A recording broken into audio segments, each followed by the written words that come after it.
truc qui est fait à base de 100% de viande, plutôt que d'avoir un truc qui est coupé avec de l'amidon, de l'huile, je sais pas quoi, pourquoi ils mettent de l'huile, enfin bref. Comment avoir un bon sommeil réparateur? Peut-être le point le plus facile, le plus applicable on va dire, c'est le point 80-20. Vous voyez, c'est celui qui apporte 80% des résultats avec 20% des efforts. Il y avait des moments où je me retrouvais vraiment à plus pouvoir tenir des trucs dans mes mains, parce que quand je faisais la vaisselle, je devais lâcher l'assiette, parce que je crampais des mains. Je mangeais plutôt du jambon de porc, on va dire, plutôt que les trucs là, les jambons, les faux jambons, du coup les jambons de poulet, jambons de trucs. Là c'est tout bénef de manger, de payer 2 € de plus pour acheter de la vraie viande en tout cas.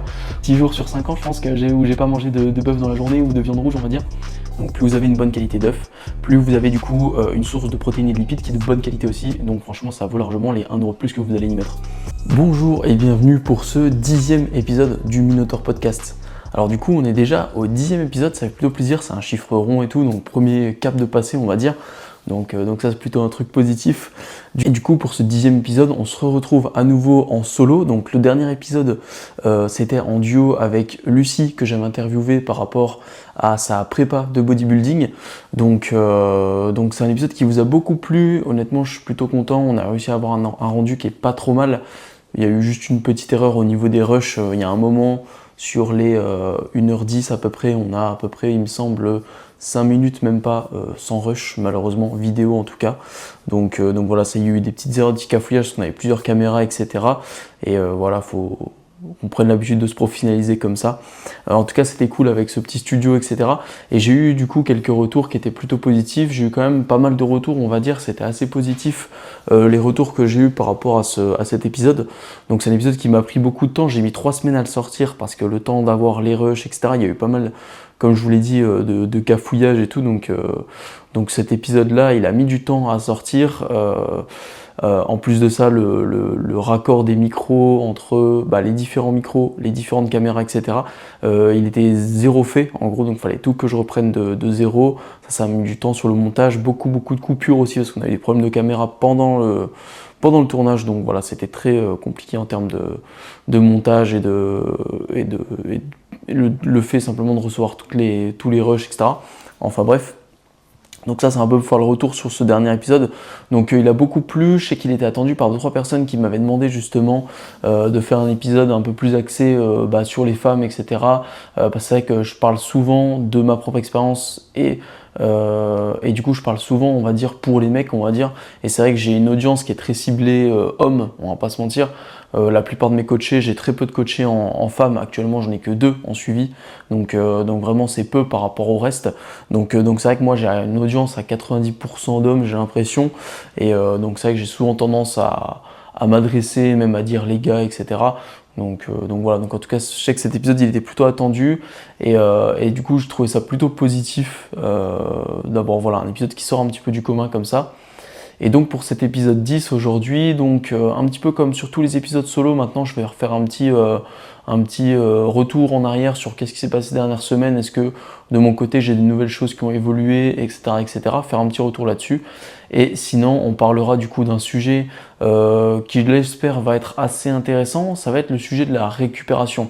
Souvent la récupération on a un peu entre guillemets la flemme d'écouter tout un podcast sur la récup parce que c'est pas hyper stimulant comme parler de l'intensité ou du mindset, ce genre de choses.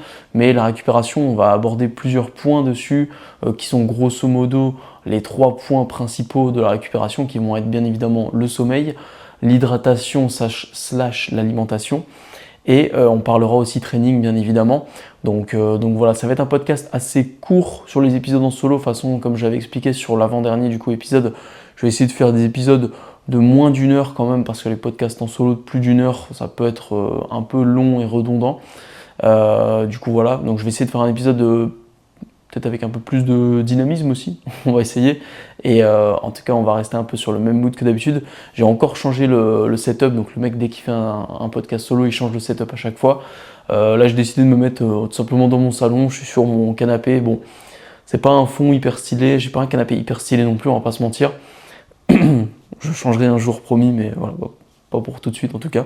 Mais parce que je passe tellement de peu de temps dessus, voilà, que honnêtement, je m'assois jamais sur mon canapé, hein, clairement.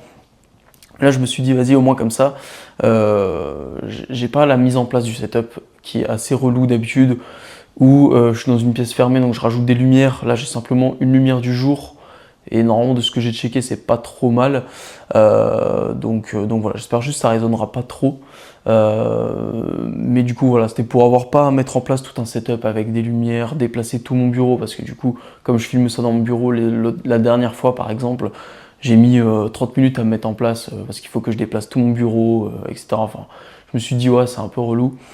J'ai envie de faire ça plutôt en mode un peu plus décontracté, un peu plus en mode chill, que je puisse me poser et parler devant la caméra tranquille sans me prendre la tête et tout, voilà, niveau mise en place. Donc voilà, histoire d'avoir moins de friction et pouvoir sortir des épisodes quand même un peu plus régulièrement, parce que là, ces derniers temps, du coup, il y a eu des 3 semaines, 4 semaines entre 2 épisodes, c'est un peu trop long, je m'étais fixé vraiment de faire un épisode toutes les 2 semaines maximum, donc voilà. Donc sinon, eh ben, je pense qu'on va aborder directement juste le premier point rapide, le retour sur ces dernières semaines. Du coup, parce que forcément ça je ne l'avais pas abordé sur le podcast avec Lucie, donc maintenant ça date déjà un petit peu, d'il y a bien 5 semaines je pense, mon dernier épisode solo qui est sorti. Donc qu'est-ce qui s'est passé les dernières semaines? Alors sur l'avancement, on va dire mon avancement muscu, donc l'avancement de la sèche pour moi. Là on commence à se rapprocher de plus en plus de la date de compétition. Donc pour l'instant je suis toujours pas certain de la compétition que je vais faire, entre celle qui se trouve, qui serait du coup, pour ceux qui veulent savoir les noms des fédérations, etc., des compétitions. En fait j'hésite entre la compétition qui est organisée par la AFBBN, si je dis pas de bêtises, en collaboration avec l'ICN, qui est une fédération internationale, etc., qui se trouve le 3 mai, qui se trouve en dessous de Paris, je sais plus, Le Perret ou un truc comme ça, je sais plus exactement le nom de la ville en question exactement. Mais donc ça serait le 3 mai, donc ça nous laisserait encore du coup 8 semaines à partir de la semaine prochaine techniquement. Là on est le samedi, donc voilà quoi. Et normalement je devrais le sortir rapidement cet épisode, j'espère le sortir demain directement, vu qu'il n'y aura pas de montage excessif, etc. Et du coup ouais, il nous resterait logiquement 8 semaines, ça me paraît un peu court. Je voudrais perdre encore 2-3 kilos en vrai. Là j'ai reperdu un petit peu, je vais y revenir juste après. Pour reperdre 2-3 kilos, voilà, si ça descend bien, ça pourrait être faisable, mais je vais voir. Sinon, j'hésite avec une compète qui est 2 semaines plus tard, le 17 mai, à Bordeaux, qui est organisée cette fois-ci par la FFCPN, un truc comme ça, il me semble. C'est la Fédération Française de Culturisme, je sais plus, un truc comme ça, genre culturisme naturel, un truc, je sais plus ce que le P veut dire, je me rappelle plus.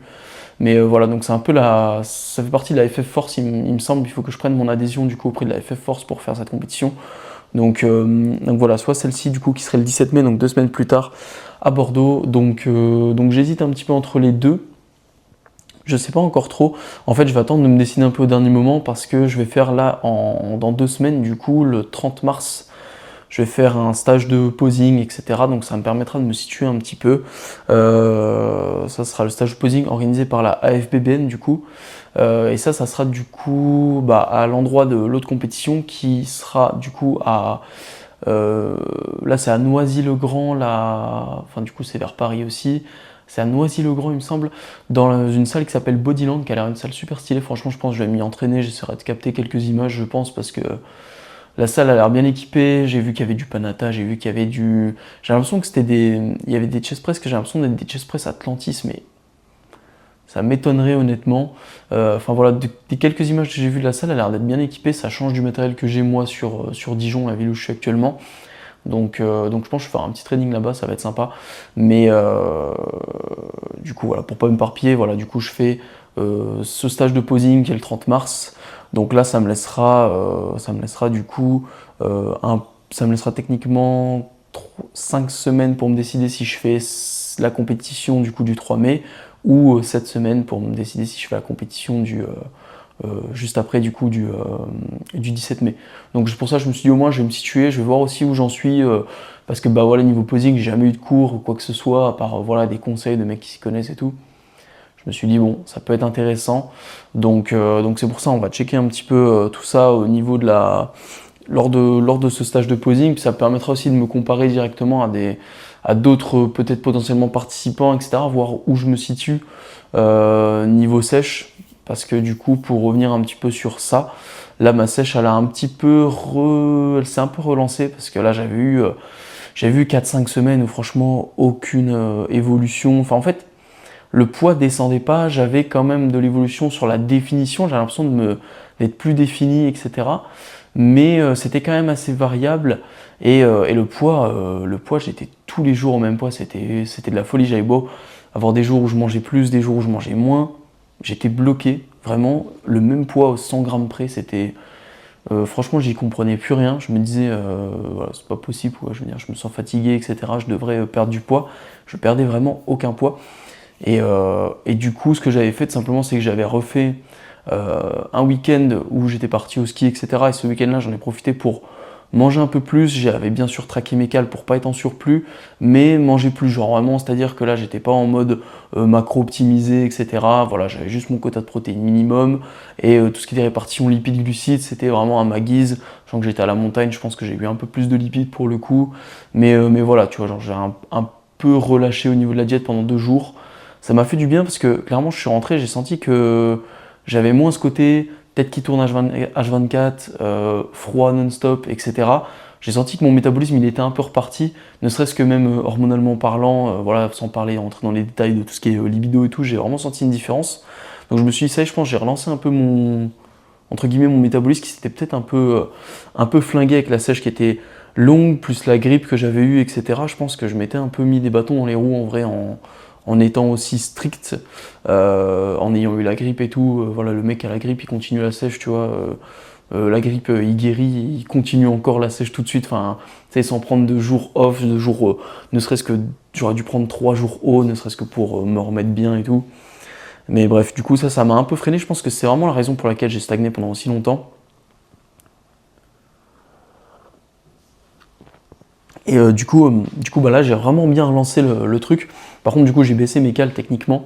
Là, je suis sur un truc un peu plus agressif encore. J'ai commencé à faire une constatation, c'est qu'à partir du moment où je restais plusieurs jours sur les mêmes cales, mon corps, en fait, enfin voilà, moi je pense que sans me trouver des excuses ou quoi que ce soit, hein, ça serait mal me connaître en réalité, mais je pense que de ce que j'ai l'air de comprendre, enfin, par rapport à mon corps, le fait que j'ai jamais été très sec, que j'ai toujours été très sportif, mais quand même grassouillé, etc.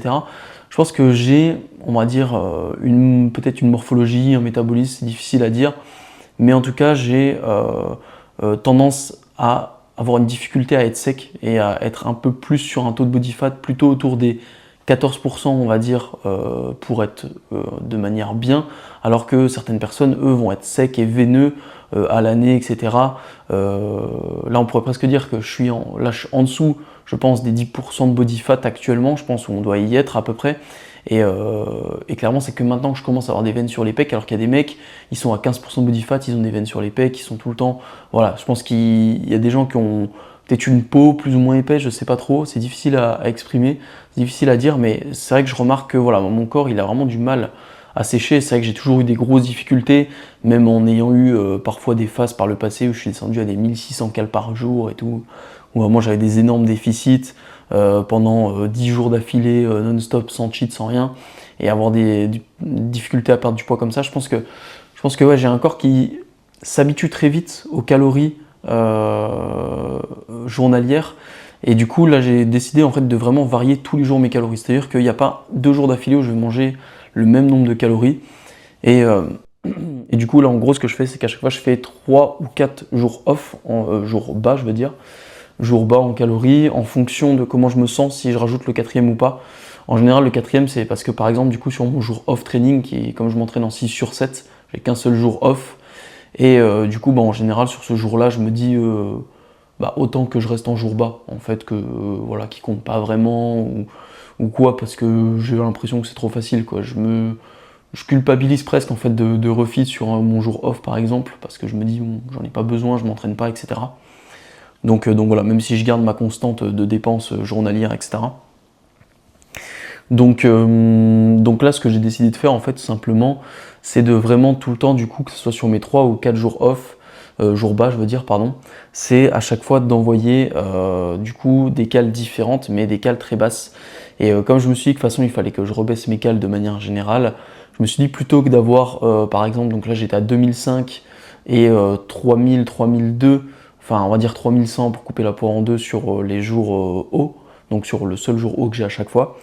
Là du coup ce que j'ai fait, c'est que je me suis dit que maintenant ce que j'allais faire, c'est que j'allais descendre du coup, je voulais descendre en fait à 2003 sur 3 voire 4 jours, et puis je me suis dit en fait 2003 ça va me frustrer beaucoup, et je me suis dit en fait le calcul il peut être plus simple, à la rigueur c'est pour changer plus fréquemment etc, c'est plutôt de faire un jour à 2000, le lendemain à 2005, ce qui fait qu'à 2005 j'ai beau être sur un déficit de 700 calories, bah ça me fait quand même l'impression de manger beaucoup plus. Donc oui, le jour à 2000 il me termine, le jour à 2000 il est énervé parce que du coup ça fait que j'ai un déficit de 1200 calories techniquement par rapport à mon maintien, donc c'est sûr que c'est énorme. C'est sûr que c'est énorme, 1200 calories, mais le lendemain, à 2005, bah du coup, j'ai l'impression de limite être en refeed, c'est vachement cool comme sensation, alors qu'en fait, je suis sur un gros déficit, je sens quand même la fatigue, et souvent, du coup, le jour à 2005, bah comme c'est le lendemain des jours à 2000, je suis éteint. Franchement, ce jour-là, il est assez lunaire. Par contre, du coup, le lendemain des 2005, c'est un peu mieux, et du coup, en général, bah, le lendemain des 2005, je fais un jour à 2003, et si je rajoute du coup un 4e jour avant de faire un petit jour haut, eh ben, je vais refaire un jour à 2004, un truc comme ça. En général, voilà, je me remets à 2004 ou 2005 si vraiment je suis fatigué. Et si vraiment je suis fatigué, genre vraiment, là je refais du coup, je passe directement au bout de 3 jours en jour haut, et je refais du coup un jour à 3000. Là du coup, je monte plus du tout à 3100, 3002. Je reste vraiment à 3000 en me disant que ça suffit à recharger les batteries, et on verra un peu ce que ça donne au fur et à mesure des semaines. S'il faut qu'un refit sur 2, je monte à 3002, 3003 peut-être pour bien recharger les batteries, c'est possible.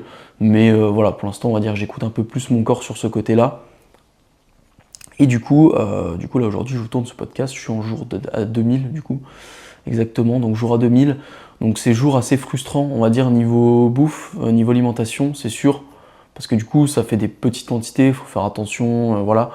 Là, comme je suis en jour, voilà, j'avais juste un rendez-vous ce matin, mon rendez-vous de cet après-midi il a été annulé. Donc au final, je pouvais grave gérer ma journée un peu comme je l'entendais. Donc ce que j'ai fait, c'est que j'ai fait 2 repas. Je vais faire 2 repas, comme ça me fait 2 repas à 1000 cales. Donc là, j'ai mangé assez tard, voilà, j'ai mangé il y a 1 heure à peu près, 1 heure et demie. Et j'irai m'entraîner juste après l'épisode, juste une fois que j'aurai terminé de tourner, donc dans grosso modo 1 heure, le temps de remballer, etc. Et du coup, ce sera plutôt intéressant. Enfin, je pense que ça va aller quoi, niveau satiété, etc. Au moins comme ça, j'ai eu un bon repas là à midi, c'était cool. Et puis ce soir, pareil, en post-training, ça sera sympa, ça sera un assez bon repas. Pour une journée à 2000, ça sera moins frustrant, je pense. Et puis demain, comme ça, je serai en jour off en plus de ça, training, et je serai à 2005. Donc franchement, je serai pas trop frustré niveau alimentation demain non plus, je pense. Donc ça, c'est plutôt le point positif là-dessus. Et sinon, après du coup, si on continue un petit peu de parler de qu'est-ce qui s'est passé cette dernière semaine, en vrai, mis à part la sèche du coup, donc là depuis que j'ai appliqué cette méthode, d'ailleurs pour finir un peu, pour conclure, il faut pas que j'oublie, pour conclure, du coup, j'ai reperdu du poids, donc là je suis content, j'ai du coup à 2 reprises atteint un nouveau poids le plus bas, etc. Donc il faut savoir que j'étais bloqué vraiment à 80,4, je voyais 80,4 tous les jours sur ma balance. Peu importe que ça soit le lendemain d'un jour haut, le lendemain d'un jour bas, etc. Je me retrouvais tout le temps à ce poids-là depuis 4-5 semaines. Franchement, c'était lunaire, vraiment, je comprenais pas comment c'était possible que à des quantités de bouffe totalement différentes, etc., je peux me retrouver à un poids différent, enfin un poids qui était exactement le même, etc. Enfin, c'était vraiment bizarre. Et du coup, là, ça y est, ça a enfin bougé. J'ai eu d'un coup, dès que j'ai mis en place les 2000 calories, etc., j'ai eu un drop de 500 grammes. Franchement, là, j'étais refait. J'étais passé du coup de 80,4 à 79,9. Et donc ça, j'étais vraiment content parce que moins 500 grammes d'un coup, vraiment, ça m'a fait plaisir enfin de voir ça. Puis en plus, techniquement, passer sous le cap des 80, on va dire. Et là, du coup, c'était hier ou avant-hier, je sais plus. Je sais plus si c'était hier ou avant-hier, nouveau poids le plus bas. 79,5 cette fois-ci, donc 400 grammes de perdu. Donc c'est plutôt bien. Là, du coup, si je perds à peu près 500 grammes par semaine, ça serait vraiment bien. On va essayer de continuer sur cette lancée-là. Là, je me suis dit, il n'y a plus de ralentir, clairement. Peu importe si je me sens fatigué ou pas. Si jamais mon poids restagne beaucoup, je rebaisse les cales, etc. Je renvoie à fond pour voir un peu ce que ça donne. Parce que franchement, voilà, tu vois, un peu marre de stagner pour rien, donc voilà. En tout cas là pour l'instant je continue sur cette lancée là, je suis plutôt content du coup que ça rebaisse un peu, et du coup ça fait plaisir.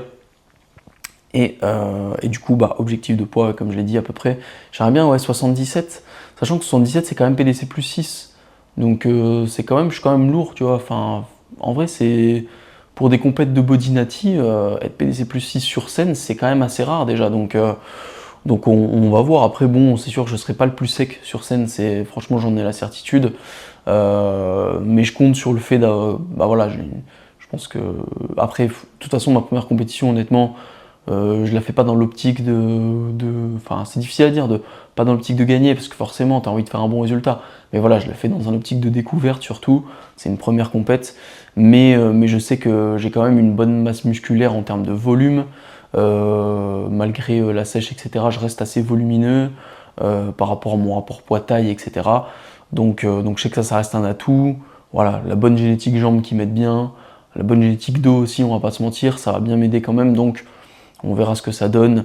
Mais c'est sûr qu'en termes de body fat, il y aura forcément des mecs qui seront plus secs que moi parce que voilà, là faut se dire qu'il y a des mecs qui, en étant en prise de masse, sont plus secs que moi actuellement. Donc voilà, tu vois, c'est sûr que bon, je serai jamais le mec le plus sec sur scène, je pense pas. Mais bref, on va voir un peu ce que ça donne de toute façon. Pour l'instant, nous, on suit le plan, on suit le cap, et puis bah voilà, on lâche rien. De toute façon, là, il reste. Quand tu te dis, bon, 8 semaines, c'est quoi? Ça passe vite en vrai, donc ça va. Même si je me dis peut-être qu'entre deux, je vais peut-être faire une petite pause. Je verrai, peut-être une petite phase de. Je me demande si le poids descend bien. D'ici 2-3 semaines, là je me dis peut-être faire une petite semaine, pourquoi pas une petite semaine en mode peak week, pourquoi pas d'ailleurs, mais du coup une petite semaine un peu de refit parce que je me dis quand même 8 semaines c'est déjà long en vrai, des fois c'est déjà une sèche complète en vrai, et bon, à voir un petit peu, ça peut me permettre de relancer un peu. Je verrai un peu en fonction de mon feeling, pour l'instant j'ai pas encore fixé ça, je pense que je vais vraiment voir, ça sera un peu décisif je pense là le week-end du 30 mars quand je vais faire mon petit stage de posing là sur la journée et tout, ça va être sympa après ça du coup. Du coup voilà, tout sur ce point là. Et sinon hors sèche, un peu qu'est-ce qui s'est passé ces dernières semaines, que je me rappelle bien par rapport aux dernières dates, je crois qu'on a eu mis en place de 3 nouveaux suivis, je crois, 3 nouvelles personnes dans l'équipe il me semble, depuis cette dernière date. Donc c'est cool, vous êtes quand même assez nombreux ces derniers temps, on va dire, à me contacter, etc. Donc ça fait plaisir. Voilà, on espère pour l'instant que ça continue. Moi, je limite pas encore mes places, j'ai encore des places de dispo. Voilà, il n'y avait pas si longtemps, j'avais annoncé que j'avais 5 places du coup. C'était depuis ce poste-là, je crois que j'avais eu 3 personnes du coup qui s'étaient rajoutées. Donc techniquement, j'ai encore 2 places, mais honnêtement, je vois que je peux encore rajouter d'autres personnes. Franchement, ça le fait. Niveau planning, je m'en sors assez bien. Donc je pense que honnêtement, voilà, pour l'instant, je me limite pas en termes de clients, je prends encore du monde. Donc voilà, si vous êtes intéressé, n'hésitez pas à me contacter, ça, il n'y a pas de souci. Et puis même si jamais c'est juste un programme personnalisé ou juste une diète personnalisée, vous n'hésitez pas non plus.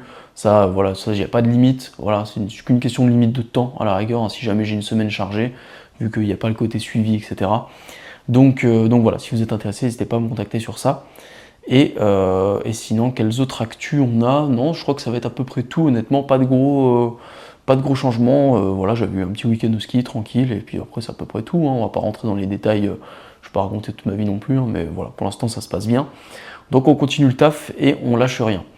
Maintenant, ouais, on est déjà à une bonne vingtaine de minutes, hein, le podcast là, ouais, j'ai mis du temps à faire la petite intro là quand même un peu. Mais du coup, on va attaquer le premier sujet. De toute façon, je pense le premier sujet, le seul sujet, c'est pour ça que je tenais à faire qu'un seul sujet. Je savais que, voilà, si je prenais mon temps sur ce sujet-là, il peut vraiment durer longtemps, sachant que les 3 sous-parties de ce sujet-là, donc que ce soit le sommeil, l'hydratation, enfin l'alimentation et l'entraînement, on pourrait faire un podcast honnêtement uniquement sur ces parties-là à chaque fois. Mais je me suis dit, là, on va les aborder de manière assez simple, de manière assez claire, sans peut-être trop rentrer dans les détails, mais voilà, histoire d'avoir quelque chose d'assez concis et de ne pas avoir un truc trop ennuyeux, on va dire. Du coup, voilà tout. Et du coup, attaquons ce premier sujet. Donc, le premier sujet, c'est optimiser. Donc, enfin, ce premier sujet, le sujet, on va dire, du podcast, c'est optimiser la récupération. Pourquoi je tenais à parler de ce sujet-là? Parce que du coup, dernièrement, il n'y a pas si longtemps, j'avais fait 2-3 réels sur le sujet du volume, etc. Sur le sujet, voilà, où j'avais discuté un petit peu de ça, et j'avais eu pas mal de commentaires où les gens me demandaient comment optimiser justement la récupération, mis à part des facteurs de réduire le volume, ce genre de choses, etc. On va revenir un petit peu sur tout ça. J'avais même fait un réel vraiment très court, qui est même pas commenté, enfin genre vraiment juste avec des écritures, etc. Où j'avais mis, je sais plus, les 5 points pour améliorer ta récup ou optimiser ton volume, je sais plus comment j'avais mis ça. Mais en gros, je parlais de récupération, tout ça. Et du coup, je m'étais dit que ça pouvait être un sujet intéressant à aborder en podcast de manière un poil plus profonde quand même. Et du coup, en fait, et du coup, la raison pour laquelle je trouve que c'est intéressant d'optimiser sa récupération, parce que forcément, bon, ça tout le monde l'aura compris, meilleur sera la récupération, meilleurs seront les entraînements, etc. Et on pourra donc être plus performant. Mais aussi, quand on parle de ça, je trouve qu'il y a un point que beaucoup négligent. En fait, c'est qu'en ayant une bonne récupération, vous pourrez aussi vous permettre non seulement, bien sûr, d'être plus performant dans votre séance, mais vous pourrez aussi vous permettre d'avoir un plus gros volume. Vous pourrez aussi vous permettre d'avoir peut-être une plus grosse fréquence, etc., etc. Et du coup, je trouve c'est un peu trop négligé dans le sens qu'on se dit ouais, avoir une bonne récupération, ça va être intéressant parce qu'on va pouvoir bien récupérer notre séance et donc on va optimiser notre prise de muscle. Mais en réalité, je trouve que les choses sont un peu plus profondes que ça et avoir une bonne récup, ne serait-ce que mentalement, etc., ça va énormément jouer, n'empêche, et du coup, ça va avoir beaucoup d'aspects positifs qui vont permettre justement sur le long terme d'avoir toujours plus d'optimisation en fait. Et du coup, pour attaquer un petit peu, je pense que le plus intéressant, c'est de parler dans un premier temps du sommeil. Parce que le sommeil, ça peut prendre très rapidement du temps d'en parler si on rentre dans tous les détails du rythme circadien, etc. Mais du coup, première partie, une part très importante de votre récupération, ça va être votre sommeil. Et dans le sommeil, je pense qu'on peut prendre en compte aussi tout ce qui peut être des siestes, etc. en plus. C'est vraiment le repos, les yeux fermés, le fait de dormir tout simplement. Vous l'aurez compris, je ne vais pas commencer à définir le sommeil.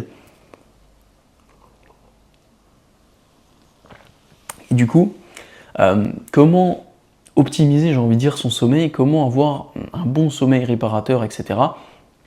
Ça, c'est un sujet qui est très important, qui est très intéressant, mais qui est aussi très difficile à mettre en place parce que tous les conseils, déjà ça va dépendre de tout à chacun parce qu'en fait, votre sommeil il va dépendre de ce qu'on appelle le rythme circadien. C'est-à-dire le rythme circadien, c'est le rythme, on va dire entre guillemets interne qu'a le corps pour se rythmer, pour du coup dormir 8 heures, etc., se réveiller la journée, tout ça. Et donc le rythme circadien, c'est important qu'il soit du coup stable, c'est-à-dire qu'on n'ait pas des jours où on va dormir 3 heures, des jours où on va dormir 10 heures, etc. Mais le rythme circadien, il va être perturbé par énormément de facteurs. Je me souviens, ça fait un moment maintenant, j'avais fait un réel qui était très long, je crois que je l'avais fait en 2 parties, qui durait 2 fois 4 minutes, alors pour des réels c'est très très long pour des formats verticaux, où j'avais essayé de lister tout ce qui était important dans le rythme circadien. Et il y a 2-3 épisodes de podcast que j'ai déjà vus sur le sujet qui sont très intéressants. Et si jamais vous êtes un auditeur de podcast assez fréquent, assez régulier, moi la première fois que j'avais bien découvert ce sujet-là, c'était sur le podcast du Raptor. Si jamais vous écoutez ça, le podcast 10 000 pas, il avait fait ce qu'il appelait un Dexascan, en gros toute une analyse du rythme circadien, et c'est plutôt bien détaillé pour comprendre un peu les différents points. Il en parle pendant 1h30 le mec, donc c'est très long, mais ça je vous conseille en vrai d'aller le voir pour le coup. Mais en tout cas du coup le rythme circadien il peut être perturbé par énormément de choses. Pour moi, il y a un peu des éléments principaux qu'on va retenir et qui sont applicables au quotidien pour à peu près tout le monde. Voilà, on va dire pour 80% des gens, 90% des gens. Tout simplement, c'est déjà le premier point, et pour moi, ça c'est peut-être le point le plus facile, le plus applicable, on va dire, c'est le point 80-20. Vous voyez, c'est celui qui apporte 80% des résultats avec 20% des efforts, c'est d'avoir toujours à peu près le même rythme de sommeil. C'est-à-dire que si vous vous couchez à 23h et que vous vous levez à 7h, faites en sorte que ça soit votre base pour tous les jours. C'est-à-dire que il n'y ait pas le week-end, vous vous levez à 10h et vous vous couchez à 2h du matin. Non, essayez d'avoir vraiment 7 sur 7, 23h, 7h, ou minuit, 8h, etc., etc. Peu importe le nombre d'heures que vous allez dormir, que vous dormiez 6, 7, 8 ou 9 heures de sommeil, essayez d'avoir toujours à peu près ce même rythme. Alors en vrai, pour que ça reste applicable au quotidien, j'aurais tendance à dire qu'en vrai on n'est pas à 30 minutes près, honnêtement. Moi j'essaie toujours d'être à 30 minutes près, c'est-à-dire que j'essaie toujours de me coucher, grosso modo, j'essaie toujours de me coucher à minuit et demi. Moi je me couche assez tard parce que je finis assez tard, 3/4 du temps le travail, etc. Donc voilà, c'est mon rythme malheureusement. J'aimerais bien avoir un rythme un peu plus tôt. J'arrive pas, honnêtement, voilà. Donc en général, moi, mon rythme, c'est minuit et demi, 8h. Donc je me lève à 8h. Avant, c'était minuit et demi, 7h30. Mais je me suis rendu compte qu'avec la sèche, j'avais pas assez de repos. Enfin, j'étais trop crevé. Voilà, je sentais que j'accumulais et qu'après, j'avais besoin d'un jour où je dormais plus et voilà, c'était compliqué. Donc maintenant, j'ai décalé un tout petit peu. Donc, maintenant, je fais minuit et demi, 8h, tout simplement. Donc je me lève à 8h, ce qui est pas très tôt, mais je me couche plutôt tard pour le coup. Donc minuit et demi, 8h, et si par malheur je vais me coucher à 1h du matin, bon dans ce cas, non en vrai je vais quand même me lever à 8h parce que voilà, sinon je culpabilise un peu, mais si j'ai pas grand chose à faire dans ma journée, je pourrais très bien me lever à 8h30 par exemple, et inversement si j'arrive à me coucher plus tôt, en général je vais en profiter pour mettre mon réveil plus tôt justement, et comme ça je vais en profiter pour me lever un peu plus tôt et démarrer ma journée un peu plus tôt. Mais du coup voilà, j'essaie toujours d'avoir ce même rythme à 30 minutes près comme je le disais. Et si jamais je sens que j'ai un peu de fatigue accumulée, je vais essayer de caler du coup 30 minutes de sommeil en plus si c'est possible, etc. Si ça se fait dans mon emploi du temps. Et ça peut être intéressant, moi je suis pas un mec team sieste, honnêtement, j'arrive pas trop à faire ce genre de choses. J'arrive pas trop à me poser au cours de ma journée et à dormir et tout. Enfin vraiment j'arrive pas du tout. J'ai jamais trop compris comment les gens pouvaient réussir. Mais vu le nombre de gens qui font des siestes, je pense que voilà, ça doit être cool. Et je sais qu'il y a beaucoup de gens qui font des siestes et c'est pas mal, honnêtement. Juste avant, là, j'étais en train de lire justement pas une étude, mais un résumé d'études sur un compte sur les réseaux qui est assez intéressant. Sur justement l'impact des siestes sur la performance. Et c'est vrai que des siestes assez courts, maximum 1 heure, c'est vraiment bien, que ça soit 1 heure avant le training, je crois qu'il disait là du coup dans le résumé de l'étude que j'ai lu, etc. C'est plutôt intéressant, en vrai les siestes c'est plutôt bien, et il disait que ça avait vraiment un gros impact positif à partir du moment où justement on avait comment on dit, des retards, des manques, on va dire, de sommeil, des manquements de sommeil, et que dans ces cas-là, ça pouvait être vraiment intéressant pour les gens, par exemple, qui faisaient des nuits assez courtes, des nuits de 5-6 heures, par exemple. Avoir une sieste de 30 minutes, 1 heure, c'était vraiment une plus-value. Ça peut être intéressant, ça, si vous pouvez avoir dans votre rythme une sieste, etc. Mais pareil, je pense qu'il faudrait que ça soit quelque chose qui soit assez... vous voyez, que ce soit pas un jour comme ça dans la semaine, mais plutôt d'avoir ça, on va dire, 30 minutes tous les jours, ou 1 heure tous les 2 jours, un truc comme ça. Je pense qu'avoir un rythme assez fixe, ça permettrait d'éviter de décaler, on va dire, un peu le rythme circadien et de tout se déséquilibrer. Donc ça peut être intéressant, je pense, sur l'aspect du sommeil, si jamais vous manquez de sommeil, de réussir à caler des siestes, des trucs comme ça. Enfin bref, donc du coup, ouais, pour le rythme de sommeil, avoir toujours un rythme stable, un rythme régulier, c'est très important justement. Donc ça, c'est vraiment quelque chose que je vous encourage à faire pour le coup. Et en plus de ça, c'est pas si compliqué à mettre en place, honnêtement. En point numéro 2, pour améliorer le sommeil, et ça va aussi du coup jouer directement sur votre rythme du sommeil. De toute façon, il faut bien comprendre que le rythme circadien, c'est vraiment une boucle en fait, et dès que vous avez un impact quelque part, ça va impacter tous les autres trucs. Donc voilà, et du coup, pour avoir un bon cycle de sommeil, un bon rythme régulier, etc., il y a un point qui est très important, c'est la lumière. Il faut savoir que la lumière qui sont captées par vos yeux, en fait, pour faire simple, les yeux en fait, jouent vraiment un rôle de capteur extérieur pour le corps. En fait, même le principe de la vue, hein, ce qu'on voit, c'est des réflexions de lumière, en fait, simplement, etc., qui sont captées, etc. Et bon, après, je suis pas ophtalmo, etc., hein, je vais pas commencer à rentrer dans les détails, mais voilà, c'est assez intéressant comme organe, en vrai, les yeux, parce que c'est vraiment, en fait, quand on regarde, un organe qui capte vraiment l'extérieur, et en fait, c'est comme s'il se nourrissait de l'extérieur pour avoir ensuite des impacts sur le corps, sur notre cerveau, et tout ce qu'on va, du coup, pouvoir percevoir, etc. Et c'est assez intéressant, et en fait, on comprend une chose, c'est qu'on est rythmé par la lumière du jour, c'est pour ça qu'on vit le jour et qu'on vit pas la nuit, etc. Et d'ailleurs, petit entre guillemets disclaimer, ou plutôt petit aparté, pour les gens qui travaillent de nuit, en vrai, faites tout ce que vous pouvez pour changer de boulot. Non, en vrai, c'est terrible, franchement, le travail de nuit, c'est vraiment le truc à éviter, parce qu'en fait, du coup, être éveiller la nuit et dormir le jour et tout, c'est vraiment mauvais pour le corps. Je pense que sur le long terme, c'est vraiment terrible. Je pense que sur le long terme, c'est développement de tumeurs ou de cancer ou ce genre de choses, c'est sûr.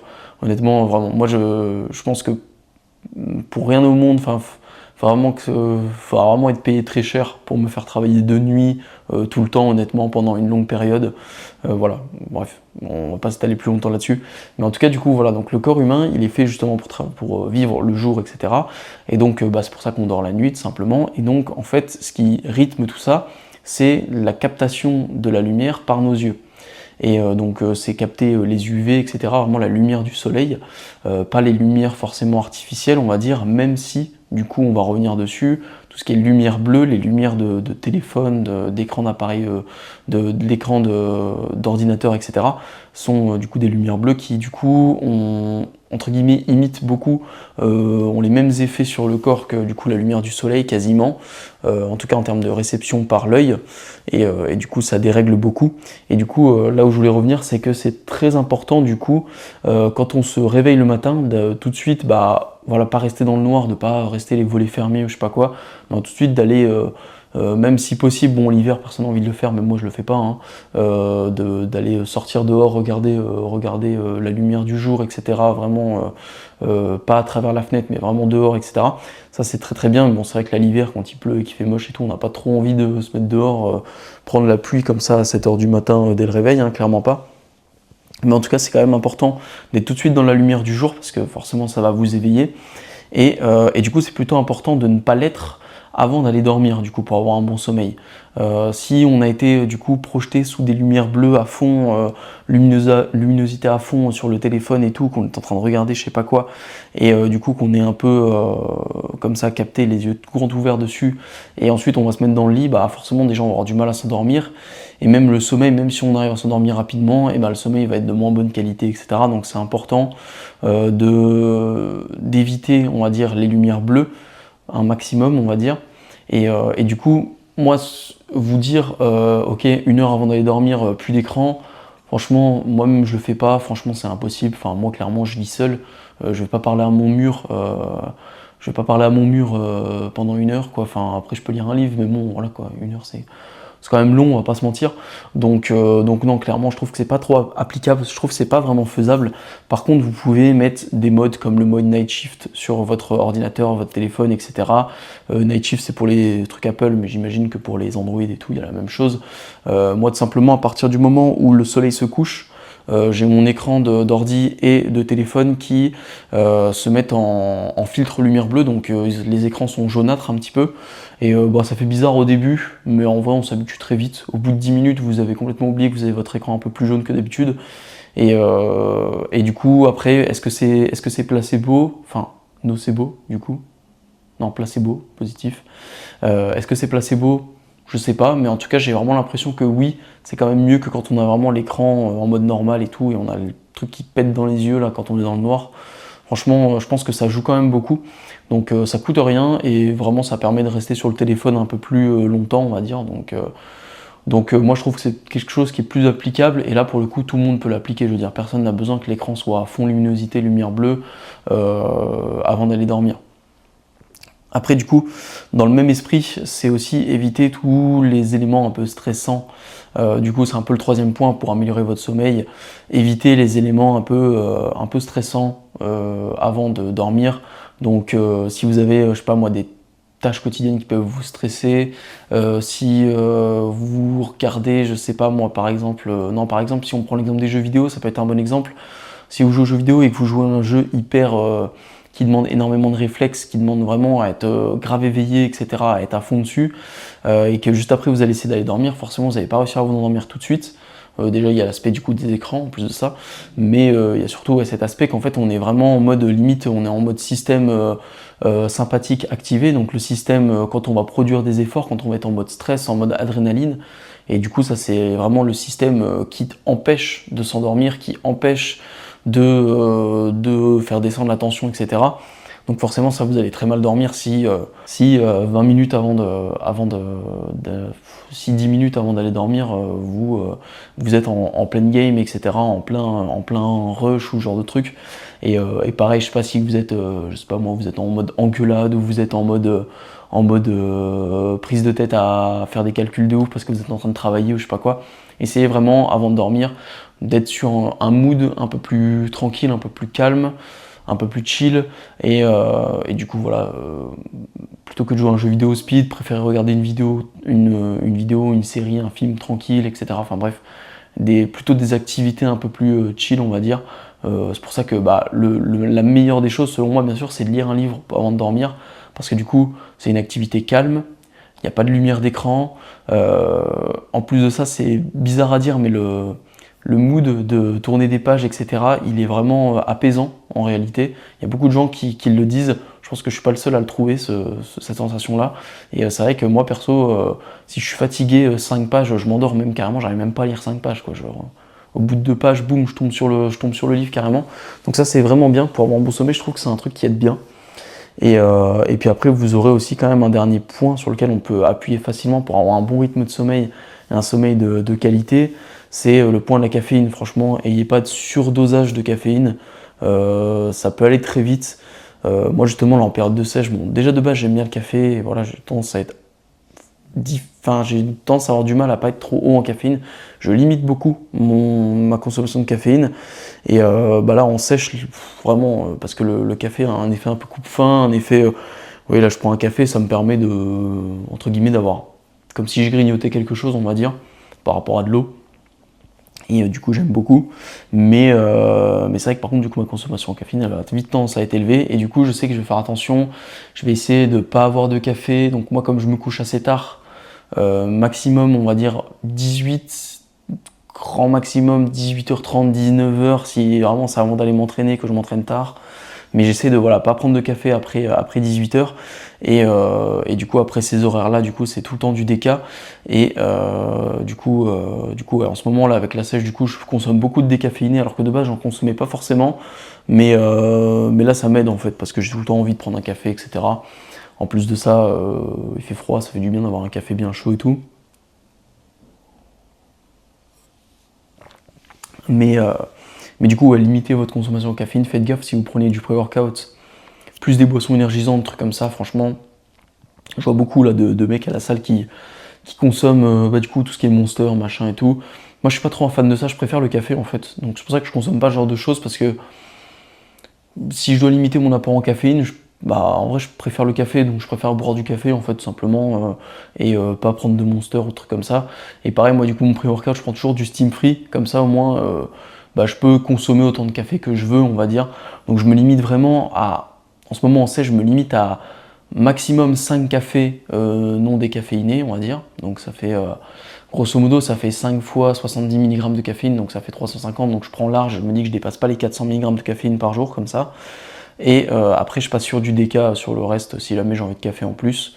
Et du coup, voilà. Et en général, je prends un déca même le soir avant d'aller dormir, et ça me pose aucun souci, honnêtement. Je pense que le déca, pour le coup, ça a vraiment zéro effet.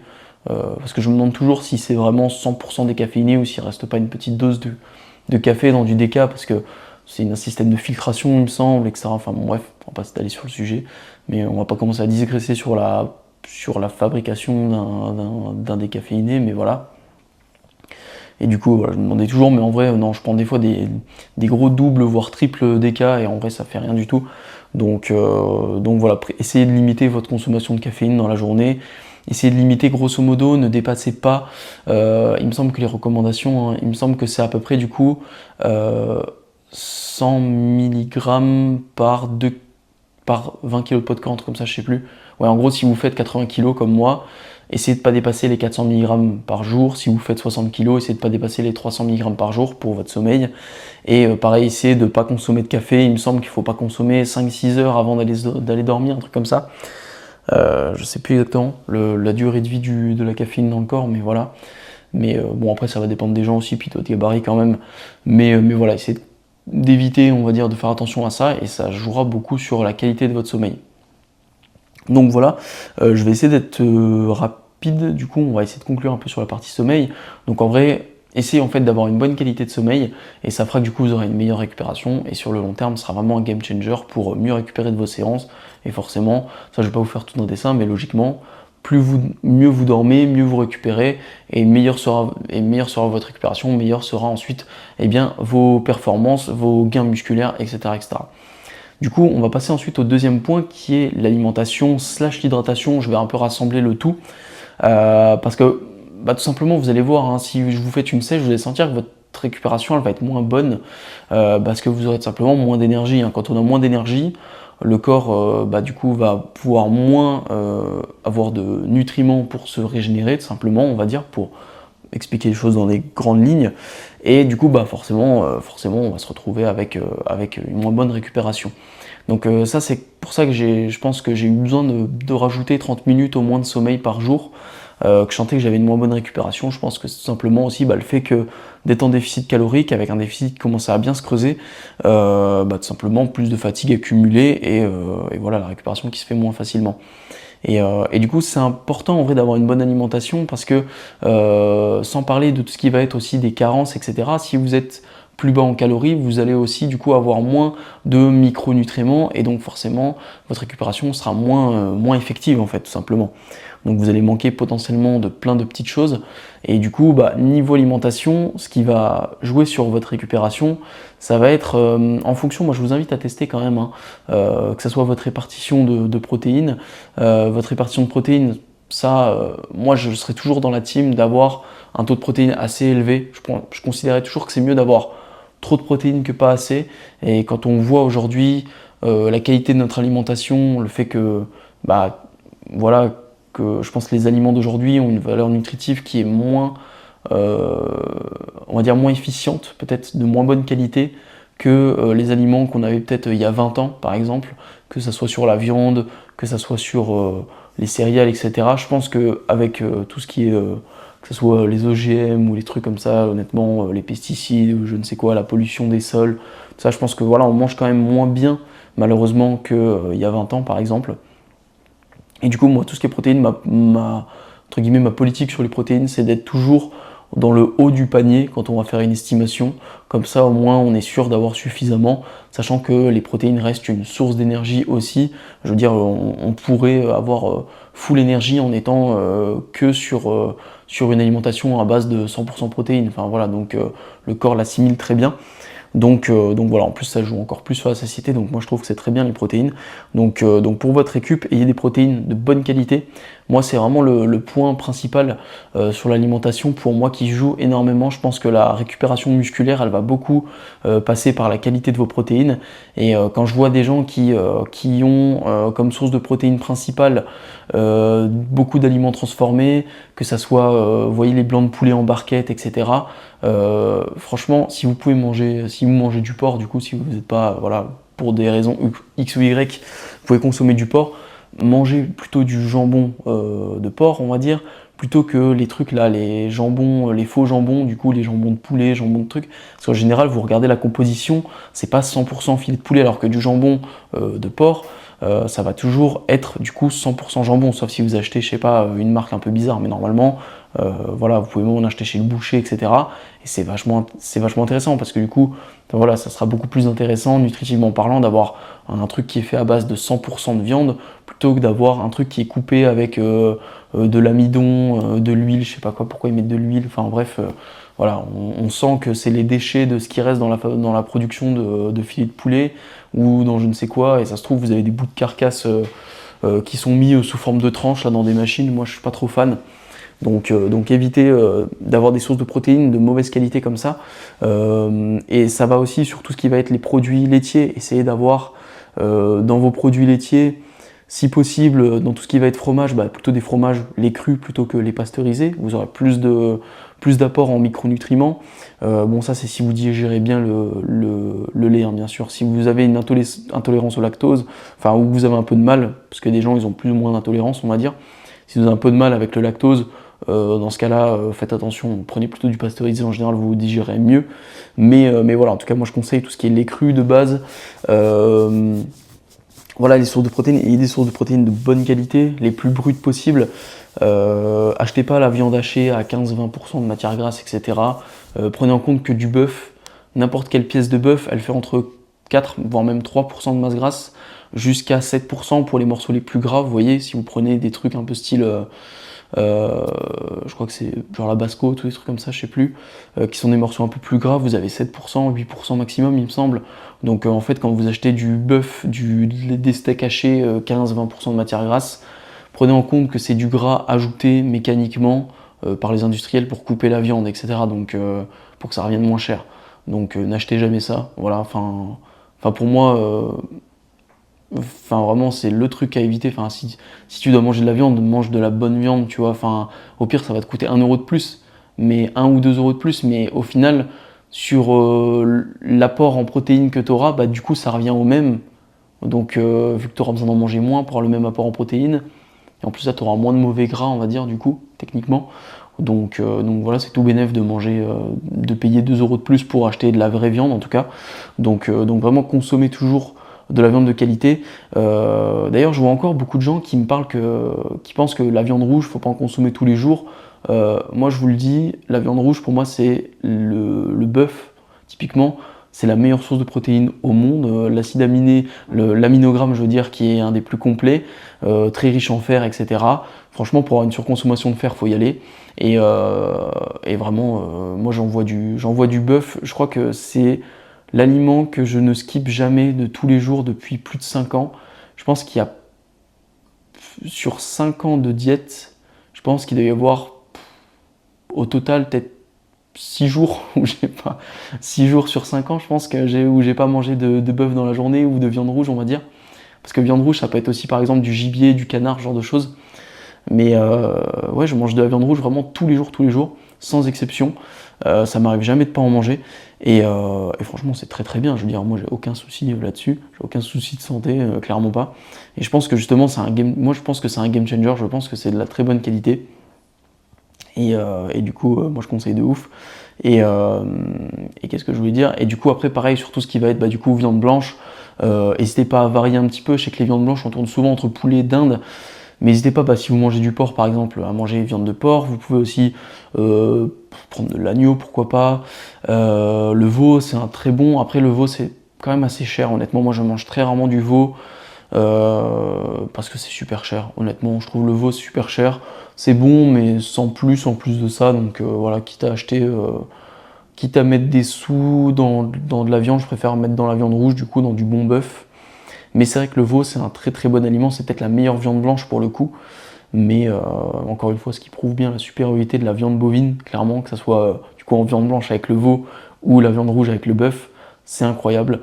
Voilà. Et d'ailleurs, petit tip, quand vous achetez du bœuf, essayez de sélectionner. Souvent, c'est marqué, même si vous êtes en supermarché, c'est marqué sur quel type de race de viande de vache ça a été fait et ça a été prélevé, etc. Essayez de favoriser plutôt du coup quand c'est noté genre vache à viande ou directement des races comme charolaise, limousine, etc. Mais après c'est un peu plus cher.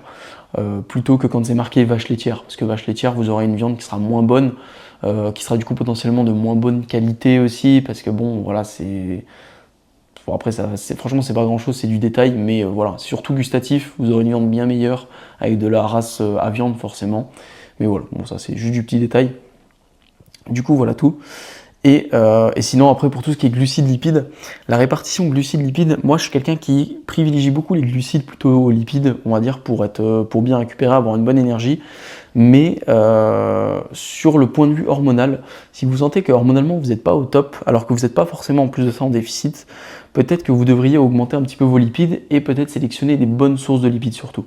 Moi, je suis pas quelqu'un qui est fan d'être très haut en lipides, parce que dès qu'on va cheater, etc., on va être tout de suite très haut en lipides. Donc en fait, je me dis, en temps normal, bon là, je cheat plus du tout là, en ce moment, mais en temps normal, quand je suis en maintien ou en surplus, je vais toujours cheater une fois par semaine ou une fois toutes les 2 semaines. Et c'est vrai qu'en général, on fait vraiment le plein de lipides quand on cheat. Et du coup, ou dès qu'on va manger en extérieur, etc., même quand ça rentre dans les cales, on va souvent faire le plein de lipides.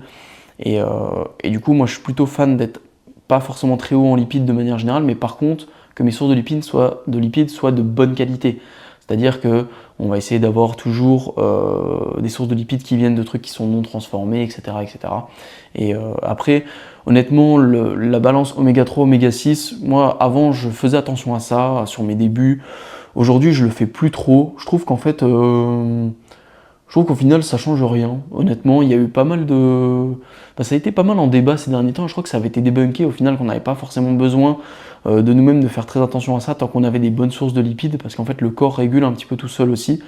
Et du coup c'est vrai qu'aujourd'hui je fais beaucoup moins attention à ma balance entre oméga 3 et oméga 6. Je prends surtout des bonnes sources de lipides qui me font plaisir. Donc souvent fromage au lait cru, c'est plus des oméga 6, mais c'est des bonnes sources de lipides. Après, ça va être quoi? Ça va être par exemple des oléagineux. Là, on va plutôt être sur des oléagineux crus plutôt que cuites. Ça favorisera un petit peu plus du coup les oméga 3 pour le coup. Souvent, j'essaie de les prendre du coup pas transformés, donc pas forcément du beurre de cacahuète un peu bizarre transformé avec de l'huile et du sucre et du sel en plus. Je trouve que c'est plutôt important d'avoir du 100% si on veut prendre du beurre de cacahuète ou du beurre de noisette ou ce genre de trucs. Et après, qu'est-ce qu'on va avoir d'autre? Aussi des bonnes sources de lipides. De temps en temps, je trouve que c'est bien de manger, pourquoi pas, en poisson gras. Ça peut être intéressant. Et aussi les œufs. Moi, je pense qu'une des meilleures sources de lipides restera les œufs, même si on va pas forcément manger le jaune cru, parce que le jaune cru, du coup, quand il est liquide, le jaune, ça reste des oméga 3. Quand il est cuit, c'est des oméga 6. Techniquement, c'est un peu ça.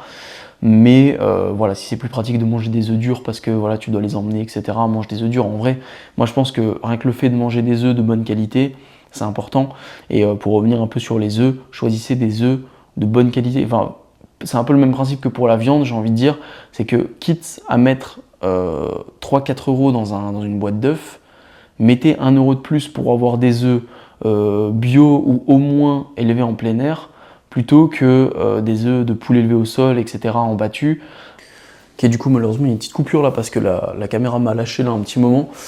Du coup, là où ça a coupé, il me semble que j'en étais à la fin de la partie un peu sur les lipides, où je parlais du coup des œufs, de la qualité de vos œufs. Donc très important.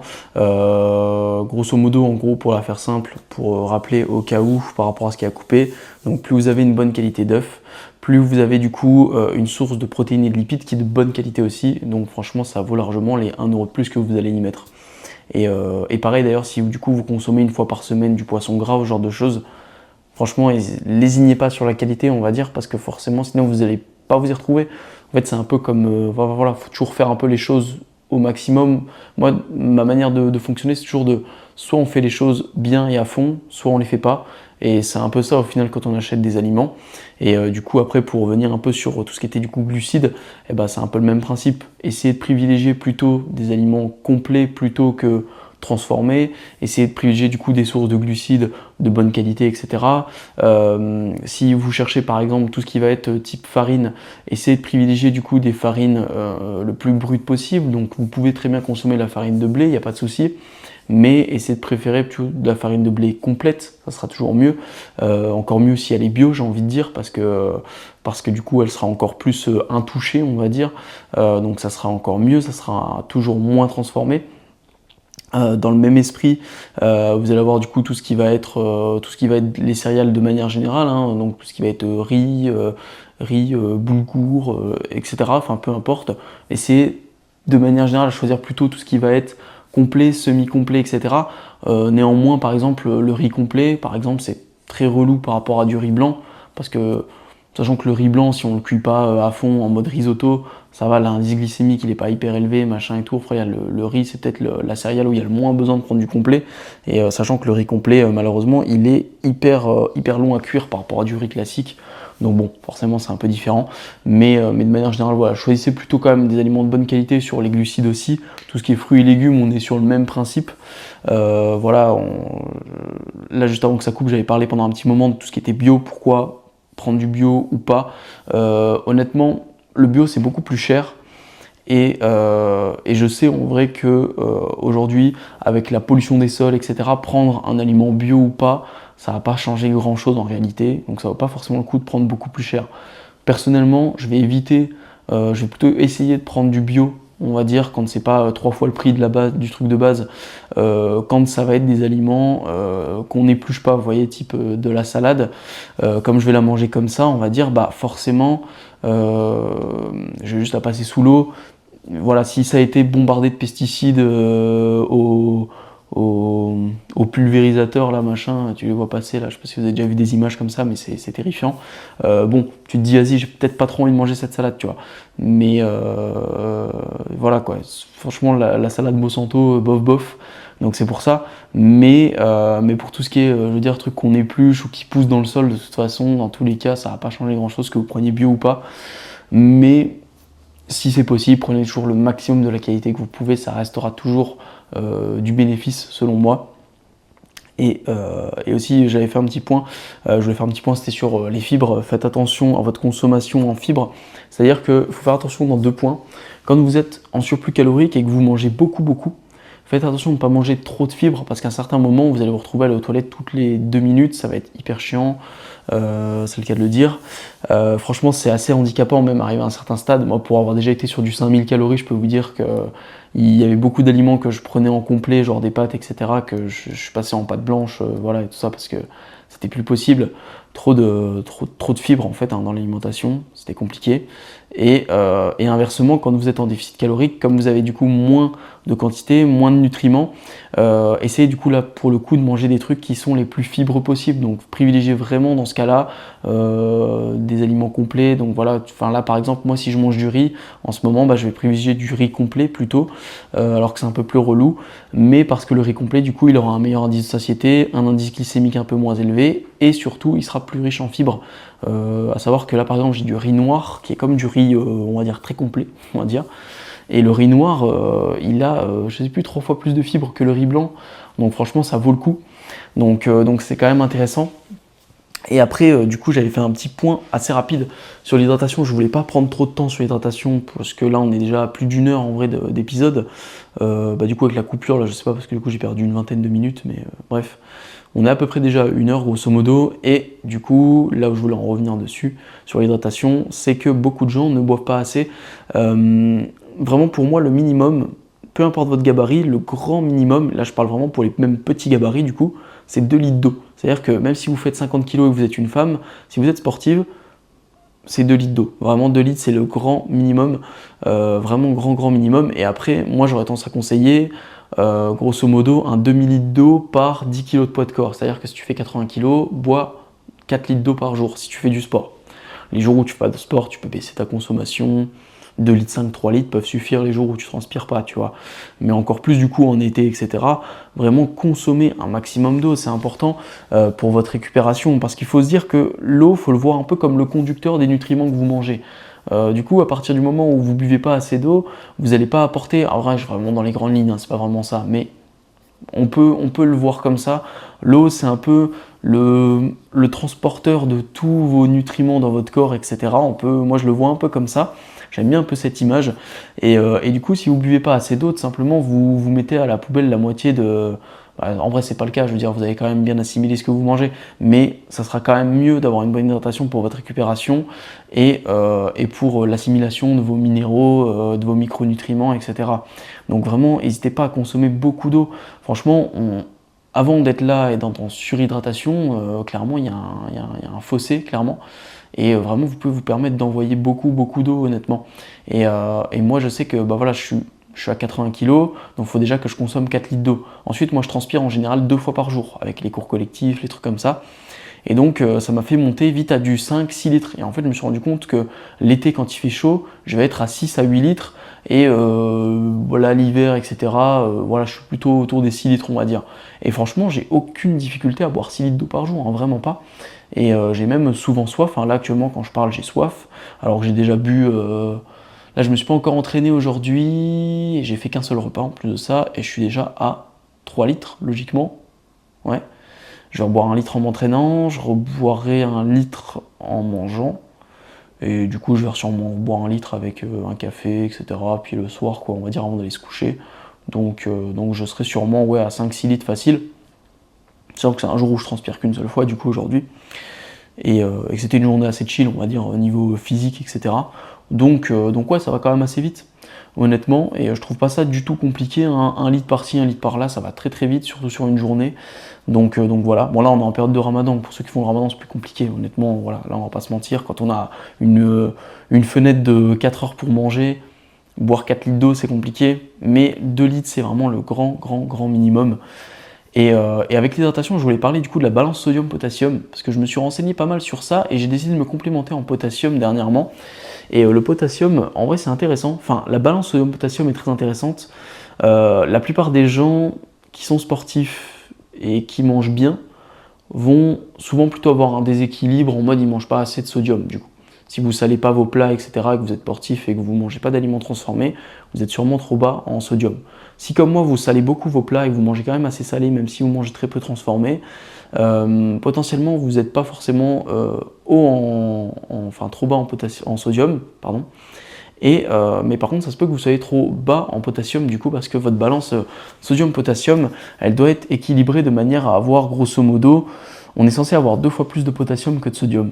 Malheureusement, c'est très compliqué honnêtement. Moi j'ai remarqué, en tout cas dans mon cas, sachant que je mange très salé, etc.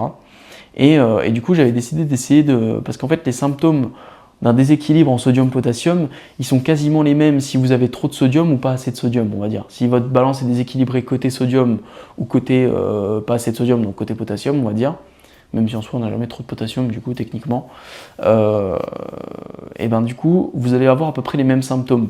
Et moi déjà de base j'ai toujours été quelqu'un qui crampe énormément, et qui a beaucoup de sensations musculaires très facilement. Moi je fais 2 pompes, je suis congestionné et j'ai toujours été quelqu'un qui crampe trop facilement, même trop en fait, ça devenait très embêtant. Et avec la sèche c'était encore pire. Avec la sèche, quand j'avais des périodes de fatigue, c'était terrible. Il y avait des moments où je me retrouvais vraiment à plus pouvoir tenir des trucs dans mes mains parce que quand je faisais la vaisselle, je devais lâcher l'assiette parce que je crampais des mains. Je tapais sur mon ordi, je crampais des extenseurs de doigts. Enfin, ça devenait vraiment compliqué. Et je pouvais pas tenir une position plus de 10 minutes sans cramper, etc. Enfin, ça devenait vraiment handicapant. Et du coup, je me suis complémenté en potassium, du coup, parce que comme je savais que je mangeais beaucoup salé, je savais que ça venait pas ni du sodium ni de l'hydratation de l'eau. Et franchement, c'est plutôt intéressant. Faut bien choisir sa complémentation en potassium parce qu'il y a différentes formes. Il y a des formes qui s'assimilent très mal. Et clairement, moi j'ai pris du coup là le citrate de potassium de chez Nutrimuscle. Hein. D'ailleurs, code NMA-Minotaur pour votre potassium, enfin pour vos compléments sur Nutrimuscle, n'oubliez pas. Mais du coup, j'ai pris celui-là parce qu'il est de bonne qualité justement chez Nutrimuscle et qu'en plus de ça, il revient pas trop cher.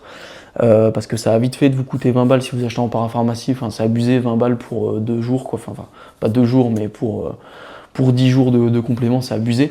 Que là j'ai payé du coup 30 € pour 1,5 kg, un truc comme ça, avec le code et tout, c'est plutôt rentable.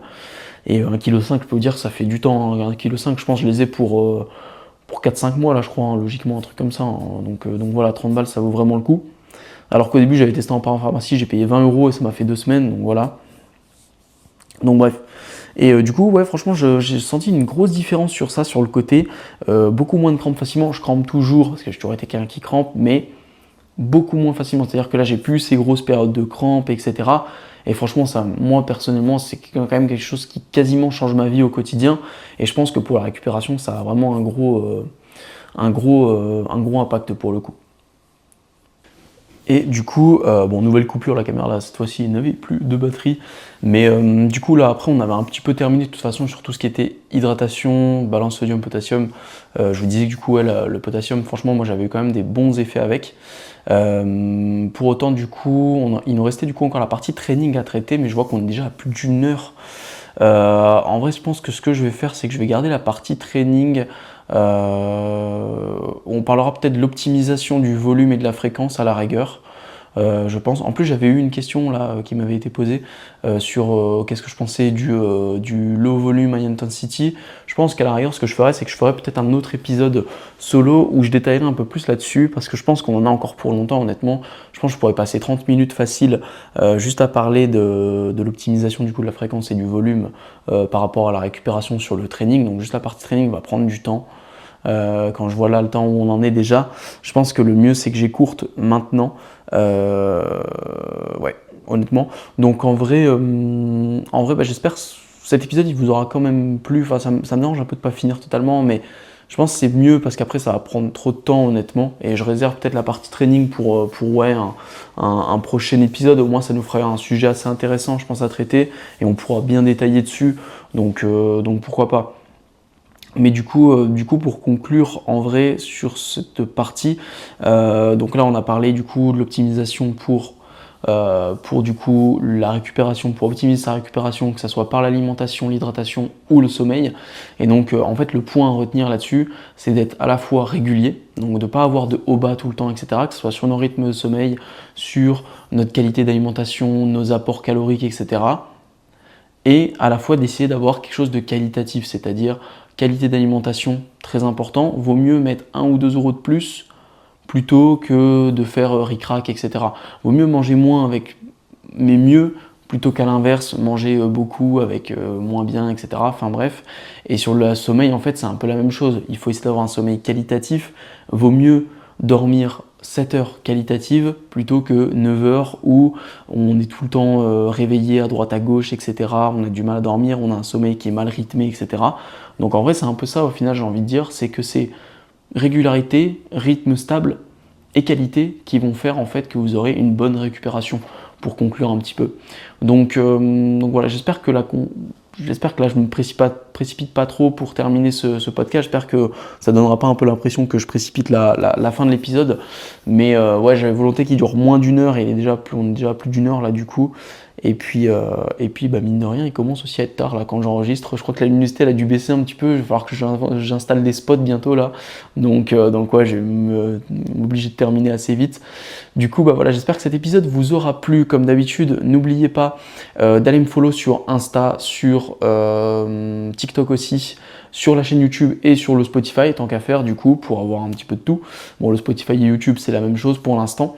Je dis bien pour l'instant. Non, en vrai, pour l'instant. Et sinon, n'hésitez pas à me proposer d'autres idées de sujets, etc. Si jamais vous avez des questions que vous voulez que je traite sur les prochains épisodes, n'hésitez pas. Et quoi d'autre après? Et n'oubliez pas le code aussi NMA Minotaur, NMA-du-bas Minotaur sur Nutrimuscle pour me soutenir et pour avoir des réductions sur vos compléments alimentaires, les meilleurs du game en plus de ça sur Nutrimuscle.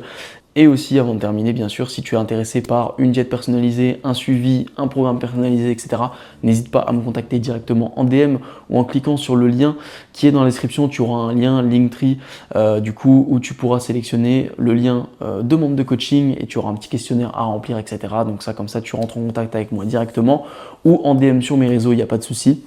Et sinon, il ne me reste plus qu'à vous souhaiter, du coup, une très bonne soirée ou une très bonne journée. Surtout, comme d'habitude, on défonce tout à la salle, on envoie, on essaye de garder un maximum de discipline, que ce soit dans la diète et dans le training, et on atteint nos objectifs. Merci à vous et à la prochaine.